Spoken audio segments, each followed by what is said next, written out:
this compute. Yeah.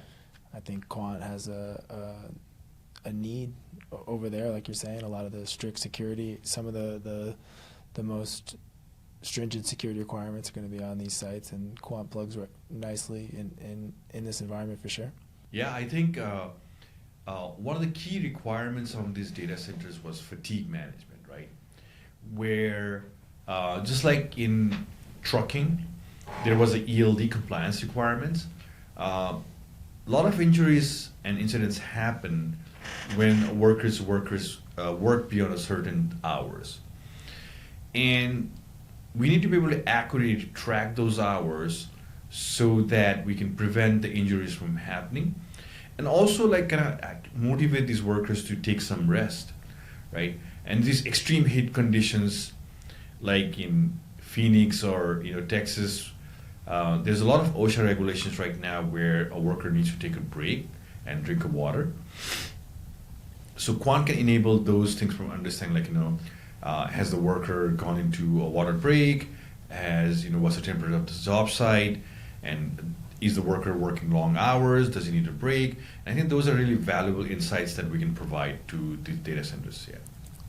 I think that's quite interesting. From my perspective, the fatigue requirement from these clients at the data centers, how else would you do it without Quant? How would you be able to accurately know if someone has been working long hours in real time? Yeah, I don't think that's possible, right? Because first of all, GCs don't get a daily report for a per worker basis. Correct. It doesn't, the reports don't reflect the hours accurately. And lastly, these are, they're all rounded up numbers at the end of the day. Like, when the subs gives a report, in any case, like, these are 8 hours reports they give. In many cases, the workers are working either shorter or extremely long hours, right? And to have that data is very important from a both compliance and fatigue management, as well as from a productivity perspective, right? Because after certain hours, the productivity technically goes down. And then ultimately, how do we use this data to make better bids on the future, or a better estimation and better scheduling for the future, right? I think those are the key points that we're working on right now with several of these companies that we've been working repeatedly, that these data are really valuable to make them more profits in the future. That's great. Do you see Quant getting into more manufacturing? And can you describe how, when we build a factory, we could also stay on? Yeah. So a lot of these sites right now have a huge requirement to have a secure factory environment. And the same sites that we've secured using a turnstile or a Quant sensor or a smart badge is transferable to the operational side as well, right?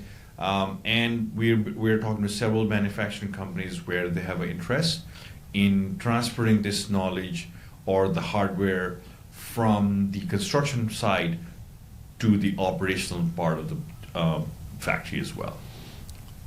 That's great. I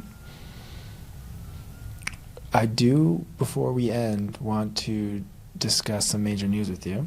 I want you to describe Kwant 2.0, your new latest launch, and give everyone a sense of what's going on at Kwant.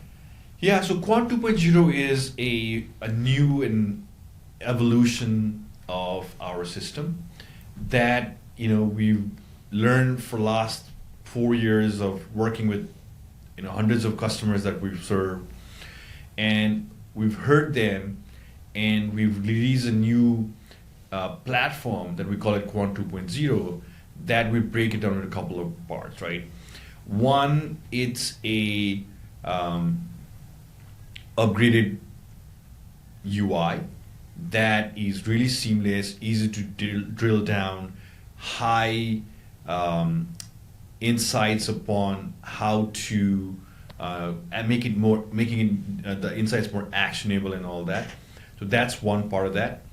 The second, as we talked about earlier, we're also making the data more accurate by improving our hardware.